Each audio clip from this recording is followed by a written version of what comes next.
Hey, I am so glad to have you here at week 4 of the Great Challenge. And today, we're going to be talking about neighbors. Jesus, in his ministry here on earth, wherever he went, there was a crowd.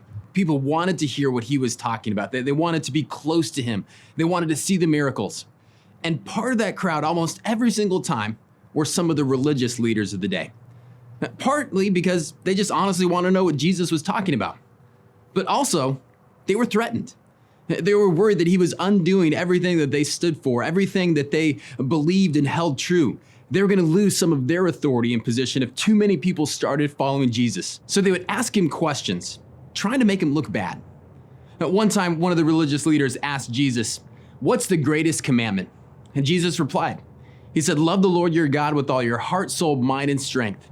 And the second is love your neighbor as yourself." It's from this point that we're going to jump in today's account.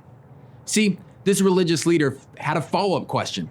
He asked Jesus, "So who is my neighbor?" See, these religious leaders, they were all about following the law. They had it down to a science. It wasn't just the 10 Commandments. It wasn't just the laws that had been laid out in the Old Testament that God had given Moses, but they had added on to them so that they were absolutely clear whether or not they were following the rules.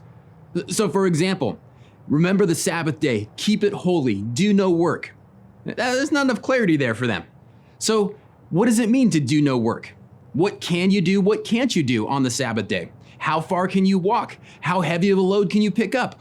All of these details added on. These guys were kind of the engineer accountants of the day, super detailed, because they wanted to make sure they weren't breaking the law. Now, that's good and all if that's your only job. If you're a religious leader and your life revolves around religious things, you can keep up with all this stuff. But for the normal everyday person that's just trying to make a living, that's a fisherman, that's a shopkeeper, that's a farmer, that's life is busy just trying to survive, to try and sort out all this stuff was overwhelming. That's why so many people were flocking to Jesus. And Jesus said, "My burden is light. Follow me." So this setup, this follow-up question this religious leader is asking, who is my neighbor? He wants to know exactly who he should be loving. The tone here is important because essentially what this guy is asking is he wants to know who his neighbor is so that he knows exactly how far his love has to reach. Essentially, he's asking, what's the minimum? What's the minimum that I have to do here? How far does my love have to extend? What level of relationships does it have to extend to so that I'm keeping that command? So Jesus told a story. He always told stories. Gripping stories easy to remember. If you hear the story once, here's the power of it. You can repeat it. You just know it. That's why it was so viral. This is before viral was even a thing. But people would hear Jesus tell these stories and they could go home and share them with people. And the teaching became widespread. And when Jesus told this story about the Good Samaritan, it was shocking to the people who heard it first. He told a story about a man, a Jewish man, who was headed from Jerusalem to Jericho. And along the way, he was beaten up by bandits. They stopped him, they beat him up, they robbed him, and they left him for dead. After a while, a priest came by. The priest saw this man laying on the side of the road, but Jesus says he crossed over to the other side, not getting involved. A little while later, a Levite, which was one of the religious leaders of the time, the person that served at the temple, saw the man dead and dying there on the side of the road, and he too walked over to the other side and passed him by without helping him. And then Jesus said this, "Then a Samaritan came by." Now, as soon as Jesus said, "Then a Samaritan," the whole crowd would have been like, because a Samaritan, that was like the bad guy. That was the guy that no one wanted to associate. The Jews and the Samaritans, it was a rivalry. And there was incredible bias. These two groups hated each other. They hate each other for all different types of reasons, because of religion, because of culture, because of race. These were the other people. They each considered themselves better and the other bad. So the Samaritan comes by And now the crowd is leaning in. This went from a normal story to like, here's the drama. This is about to go down. What is this Samaritan gonna do? The Samaritan came over to the man and helped him. He had compassion on him. It says that he took the guy and bandaged up his wounds. He put him on his own donkey and took him ahead to the next town. Once he got him there, he took him to a hotel and asked the innkeeper to continue caring for him while he went on for business.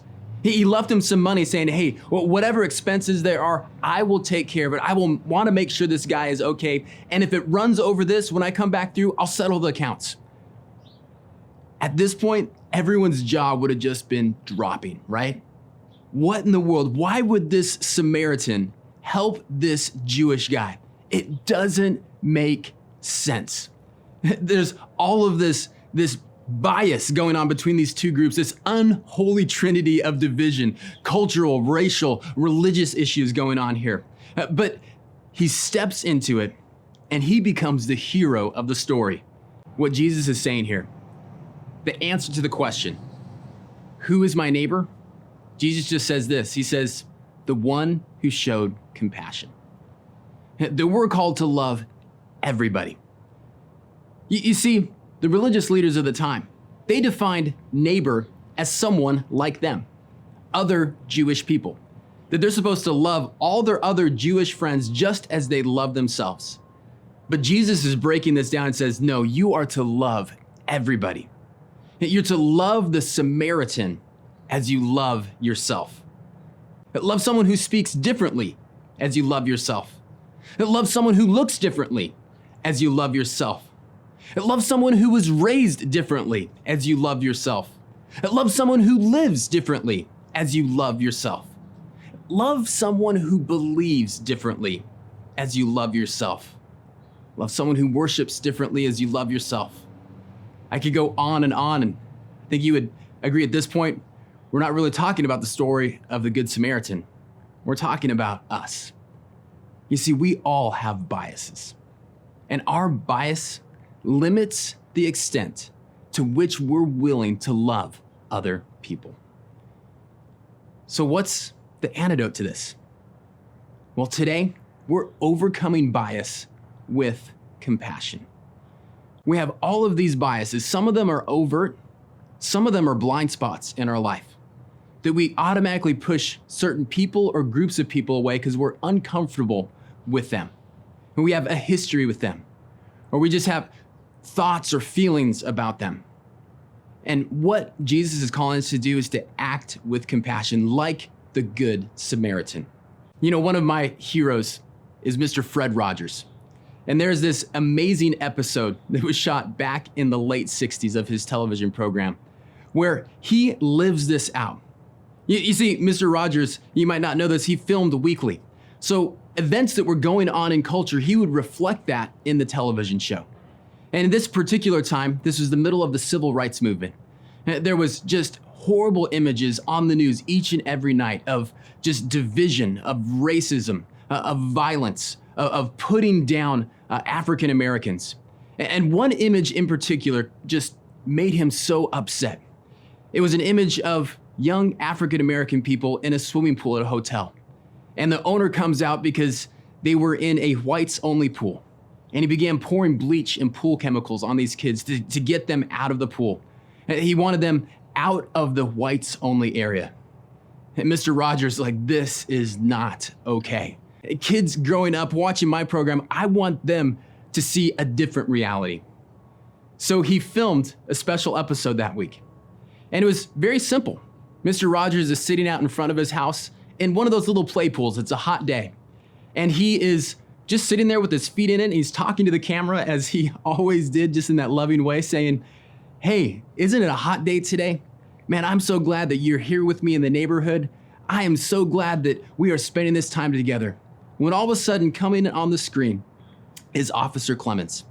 Officer Clemens is an African-American gentleman. He's a police officer in the neighborhood, which was intentional on his part as well. And he turns to him and says, hey, are you hot today? And he's like, yeah, it's really hot. Would you like to come and soak your feet in my pool with me? And at first he's like, oh, no, I don't have a towel. I don't have any way to dry off. He's like, that's okay. You can use my towel. So Officer Clemens took off his shoes and rolled up his pants, and they both sat there with their feet in the pool.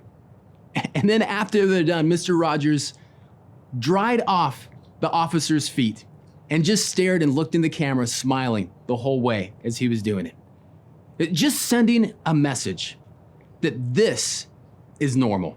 This is how we behave. We are gonna set aside our biases, that we're gonna love everyone. We are gonna love everyone. So here's the challenge this week. Demonstrate love to someone that's different than you. Yeah, the easy part of this challenge is finding someone different than us, right? We're pretty good at that. We naturally create categories that separate people, whether by race or culture, religion, economic status, political affiliation, education, career choice, even their hobbies or sports allegiances. And we could go on and on and on. Maybe you just take some time this week to look for a need in someone that's different than you.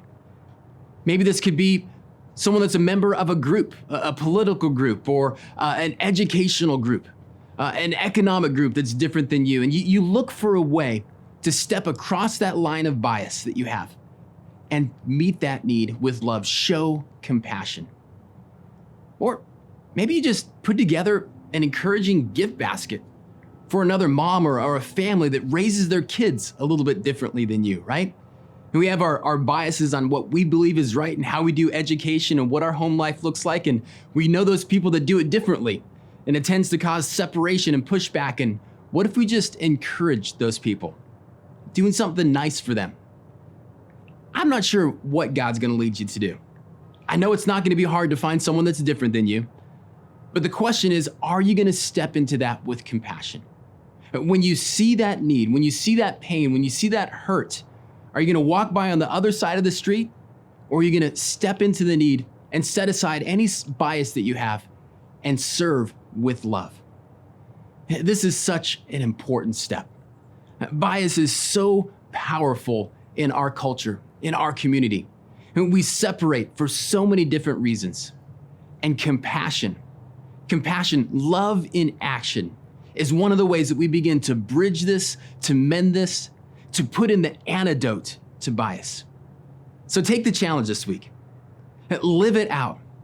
It's gonna make a difference in your life and the life of the person that you impacted. And I can't wait to hear some of the stories next week about what happened when you stepped out of your bias into compassion.